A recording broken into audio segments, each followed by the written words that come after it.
그래서 2차 전지 소재를 통해 가지고 제2의 성장을 가져갈 거라고 저는 이제 보고 있고요. 이 부분에 있어 가지고 단순히 2차 전지 소재 쪽으로만 가는 게 아니라 철강 산업에서도 여러 가지 방식을 통해 가지고 탄소를 갖다 줄여나가는 작업을 이제 진행을 할 것이고, 우리한테는 사실 어려운 도전이면서 또 다른 기회가 될 수도 있다.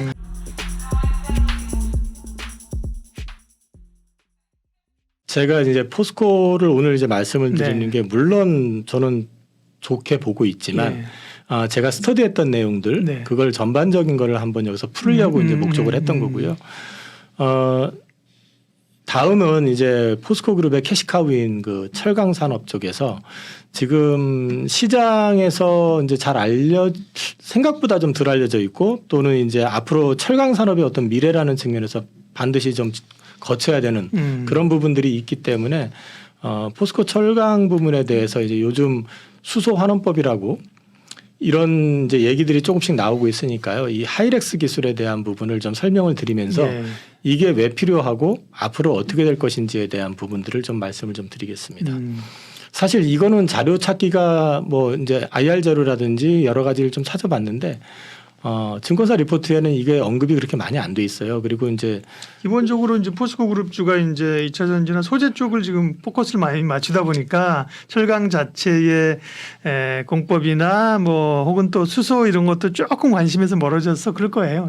그것도 있고 또 한 가지는 아직은 이 확장성이라든지, 또는 이게 지금 사실은 결국은 탈탄소에 대한 문제잖아요. 그러니까 탄소 배출을 제로로 만들기 위한 궁극적인 목적이기 때문에 어떻게 보면은 이 부분이 다분히 그 무역 장벽하고도 좀 연관이 돼 있는 부분도 좀 있어요, 사실은요. 그래서 이게 과연 생각처럼 진행이 되겠느냐, 또는 이게 이제 상당히 많은 비용을 이제 추가를 해야 되는 부분이기 때문에. 근데 나중에 이제 수출할 때 이런 환경 기준을 맞춘 것만 수출할 수 있어, 그죠? 이렇게 되면 준비를 해야 되는 거잖아요, 그죠? 근데 이제 또 다른 문제는 현지에서 그 가격을 과연 보조금을 주든 뭘 하든 한다 하더라도 그게 또 다른 어떤 문제가 될 수 있는 거는, 이건 또 다른 인플레 요인이 될 수도 있거든요. 그래서 이제 이거는 앞으로 방향은 분명히 이게 맞는데 이게 어떻게 전개가 될지에 대해서는 좀 많은 시간과 고민이 좀 필요할 것 같습니다. 하이렉스라고 저도 들어는 봤는데요. 하이렉스 이게 공법인 거죠, 이게? 네, 공법입니다. 이게 뭔지 설명 좀 해주세요. 근데. 보통 이제 철광석에서 철을 뽑아낼 때 그 고로에다가 그 철광석하고 그다음에 석탄을 집어넣어 가지고 그 녹이는 거죠. 녹여 가지고 거기서 이제 뽑아내는 거거든요. 그렇게 될 경우에는 이제 CO2가 배출이 되고 그다음에 이제 철이 빠져나오는 그런 구조가 되는데, 이 철광석에서 이제 산소를 분리할 때 그동안에는 이 석탄을 이용을 해가지고 뽑아내다 보니까 CO2 배출이, 철강을 10,000톤을 생산을 하게 되면 이 CO2 배출량이 한 2만 톤이 넘게 이제 배출이 됐었단 말이에요. 근데 이제 이거를 앞으로 억제를 해야 되기 때문에 이거를 대신 이제 그 석탄 대신에 수소를 넣어가지고 환원제로 활용을 하는 겁니다.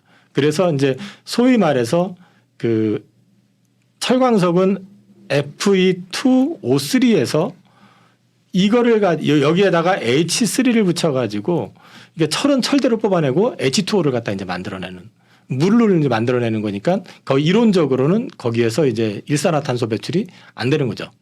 근데 이제 그게 현재까지는 사실 엄밀하게 말씀드리면 이게 상용화되어 있는 건 아닙니다. 하이렉스라는 게 제추론인데 뭐 하이드로리튬 익스체인지 뭐 이런 식으로 수소로 환원한다, 그런 것 같은 느낌이에요. 그런 건데 요거를 이제 하게 되면은 제철소에서 아까 이제 그 철광석하고 석탄을 집어넣어 가지고 녹여 가지고 뽑아낸다고 그랬잖아요. 근데 여기에서는 이제 하이렉스 기술을 사용하게 되면 그 고로가 없어집니다. 그리고 부속 설비인 소결 공장이나 코크스 공장도 사라집니다. 이게 소결 공장하고 코크스 공장에 대한 설명은 뒤에 있으니까 굳이 말씀을 안 드리더라도 거기 언급되어 있는 게 있으니까 보시면 될 것 같고요. 그 외에 이제 여러 가지가 있는데, 현재 포스코에서는 파이넥스 공정이라고 그래가지고요. 들어는 봤습니다. 이게 지금 중간 단계로 해서 수소를 25%, 그다음에 그것만 가지고 안 되니까 이산화탄소가 들어가는 이제 그 석탄을 이제 사용을 해가지고 이거를 가지고 이제 뽑아내는 그런 작업은 지금 현재 하고는 있습니다. 근데 이게 그렇게 뭐라 그러죠? 핫하거나 아주 드라마틱하다라고 보고 있지는 않은 것 같습니다. 근데 이제 어쨌든 이런 부분들이 좀 진행을 하고 있고 포스코 그룹에서는 상용화 시기는 2050년으로 일단 정해놓은 상태고요. 포스코 그룹 같은 경우는 사실 이거 10여 년 전에도 이거 한다고 했었다가 그냥 유야무야 넘어가 가지고 또 시간 딜레이 되고 했었던 거기 때문에 지금도 여전히 이게 이제 과연 현실화 될 수 있는 부분이냐 또는 이제 무역 장벽의 어떤 일환으로 가는 거 아니냐. 근데 논리적으로는 이제 환경에 대한 문제라든지 이런 걸 감안해서 봤을 때는 분명히 가야 될 길은 맞는 것 같은데요. 그거는 이제 나중에 진행되는 걸 좀 보셔야 될 것 같고요. 요거는 앞서 말씀드린 것처럼 이제 수소환원 제철의 어떤 그림을 갖다 그린 건 아니고 철강 공정에 대한 그림을 그려놓고 그 코크스 공정, 소결 공정 뭐 이런 것들에 대해서 언급을 해놓은 거니까 나중에 참고를 그냥 하시면 될 것 같습니다. 네. 수소환원 제철이라고 하는 거는 철광석에서 이제 산소를 분리하는 환원제 역할을 수소가 한다라고 해서 수소환원 제철이라고 한다라는 거를 이제 말씀을 드리고요.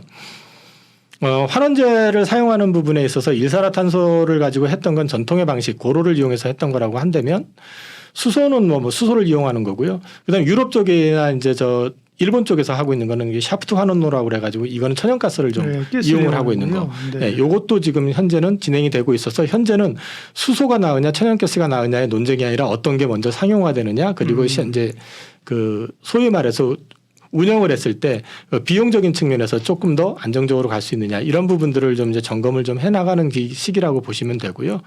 이거는 단기적으로는 천연가스를 이용하는 게 뭐 훨씬 더 아무래도 용이할 것 같은데요. 그렇죠? 현재로 봤을 땐 그렇습니다. 그런데 이제 이것의 이제 가장 큰 맹점은 뭐냐면요. 뒤에 언급이 돼 있는데 원료의 측면에 가지고 이거는 그냥 하이렉스는 그냥 철광석 가루를 그냥 집어넣으면 됩니다. 그런데 여기는 펠렛이라고 해서 덩어리로 이제 만들어지는 철광을 넣어야 되는데 이게 생산량이 전 세계 철광석 사용량의 30%에 불과하고요. 실제 생산량 자체는 그거보다도 오히려 더 못 미치는 경우들도 있다고 합니다. 그러면 이게 문제는 나중에 원료의 문제가 생길 수가 있다라는 거거든요. 그래서 지금 이제 조금 길더라도 멀더라도 포스코에서는 이거를 좀 활용을 해가지고 수소 환원법으로 이제 가려고 지금 하는 것 같습니다.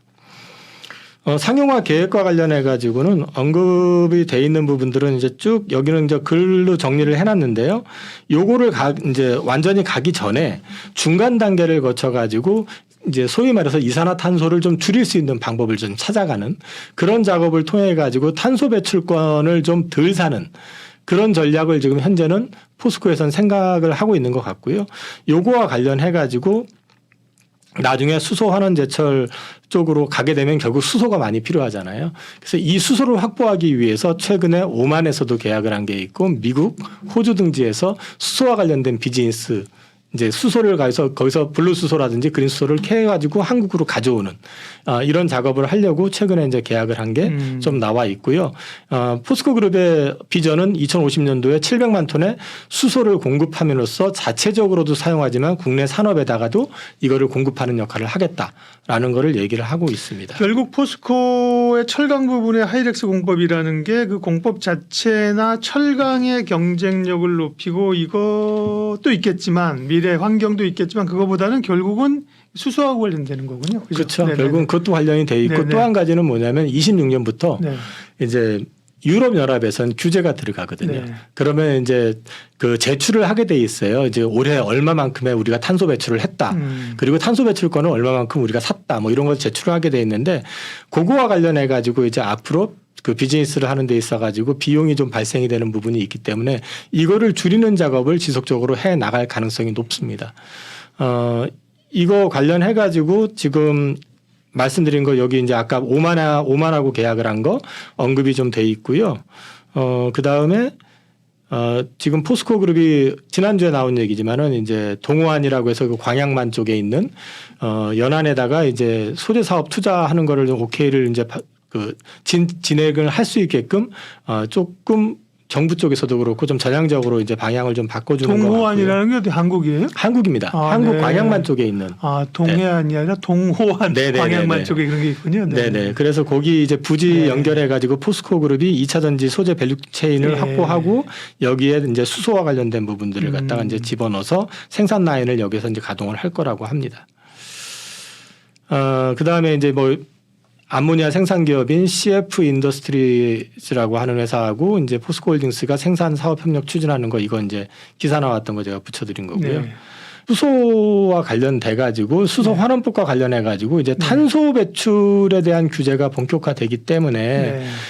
탄소 배출과 관련했을 때 우리나라가 지금 당장에 26년부터 유럽연합에서 이제 부과가 되는데 우리나라가 지금 저기 유럽연합으로 들어가는 거 기준으로 했을 때 아마 한 랭킹으로 봤을 때 4위권, 5위권 정도가 될 거예요. 철강. 네, 철강 그렇지. 수출이. 예, 예. 그러면 이제 우리나라도 당장에 거기 영향이 되는데 주 수출하는 애들이 보면은 그 튀르키예, 그다음에 이제 인도, 뭐 일본 이런 회사들이 이런 국가들이 이제 수출을 하거든요. 그러니까 다 똑같이 이제 탄소에 대한 규제를 받게 되고 자기네들 기준을 초과한 거에 대해서는 생산 과정에서 탄소가 배출된 거에 대한 부분을 갖다 페널티를 물게 돼 있어요. 그래서 이 부분을 갖다 이제 줄이는 작업을 진행을 할 것이다. 이런 부분들에 대해서 이제 언급을 좀 해놓은 거를 정리를 해드린 거고요. 그게 이제 유럽의 CBAM이라고 하는 게 이제 자기네들이 탄소 배출을 얼마만큼 했는지 그걸 갖다 보고하게 돼 있고요.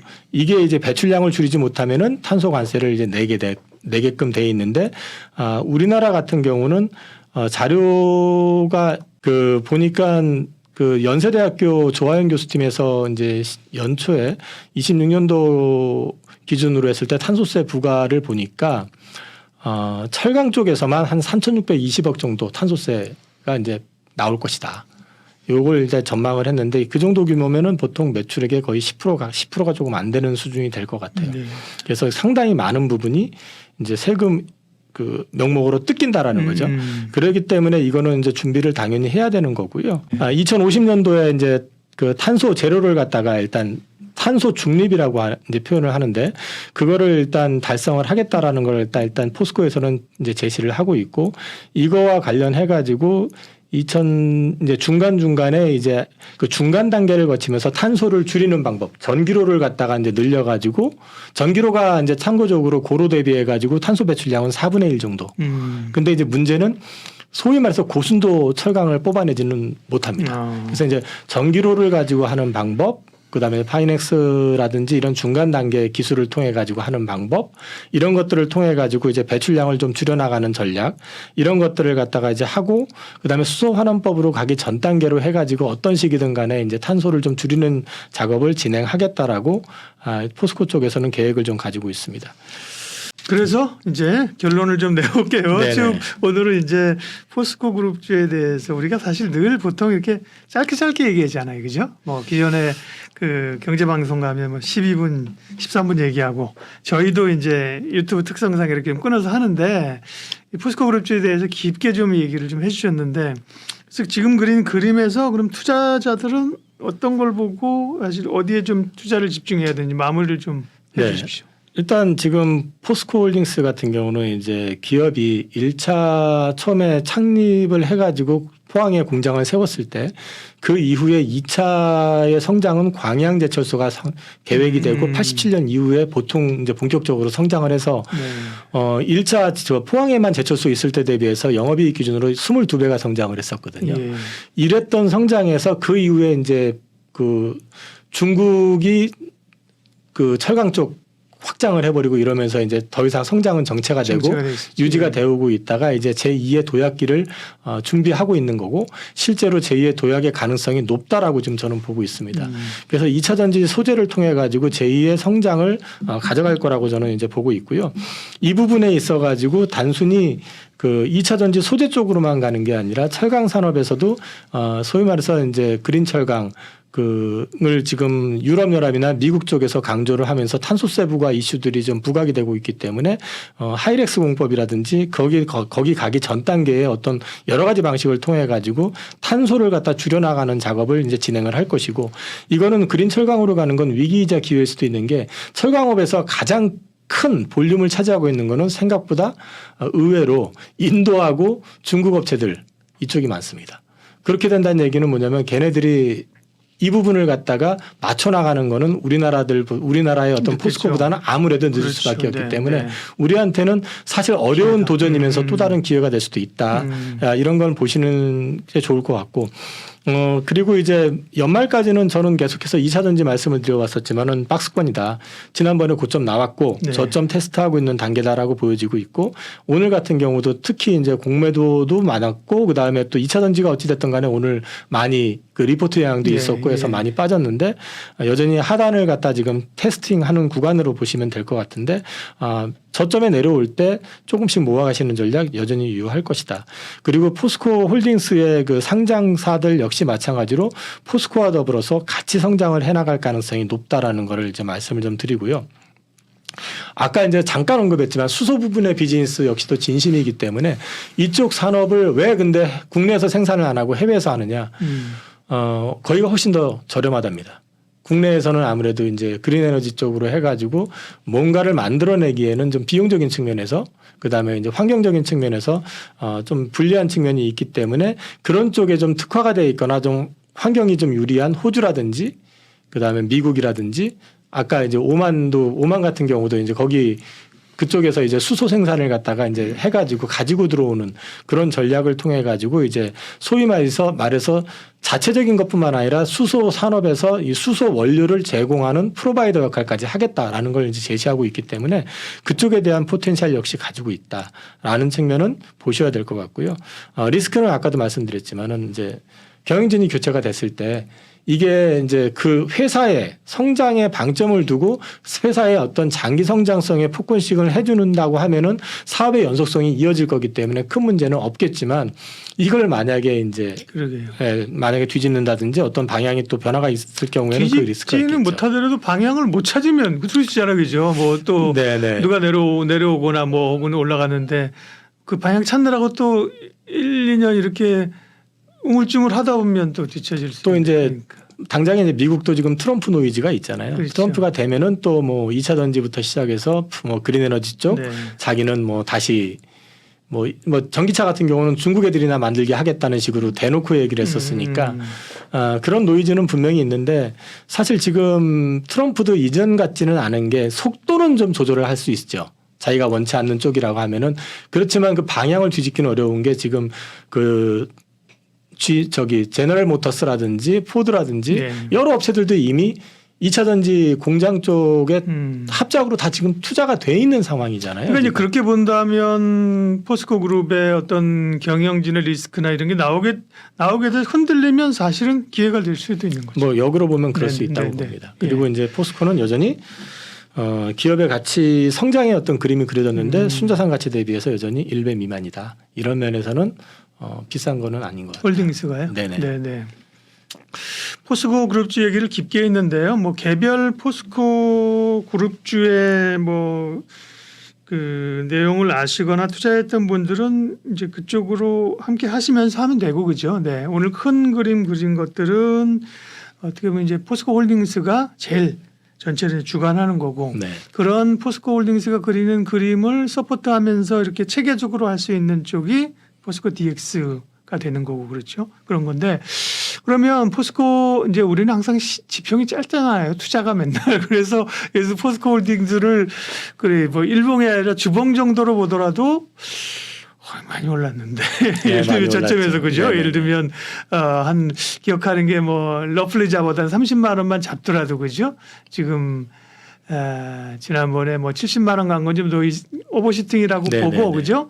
30만 원에서 한 60만 원 언저리 와서 지금 조정받아서 53만 원대다. 네. 이게 더 큰 그림을 보면 네 지금의 그런 주가를 상당 부분 이제 더 올라갈 수 있는 여지가 있다고 보신다는 거잖아요. 네, 저는 뭐 네네네. 아직까지 충분히 여지가 있다고 보고 있고요. 네. 그 여지의 근거가 이제 예전에 포스코가 이제 그 광양제철소 만들어지고 나서 네. 한 단계 더 레벨업이 되면서 주가가 한번 급등했었던 것처럼 2차 전지 쪽에서 이제 2차 전지 쪽에서의 이익 비중이 커지면 커질수록 네. 기업의 가치는 재평가될 가능성이 높다. 그러면은 리튬에서 흑자가 난다는 게 아까 이제 그룹에서 제시한 게 25년부터거든요. 예. 그렇게 보면은 사실 이제 리튬에서 흑자가 나기 시작하면 아까 영업이익률 보셨잖아요.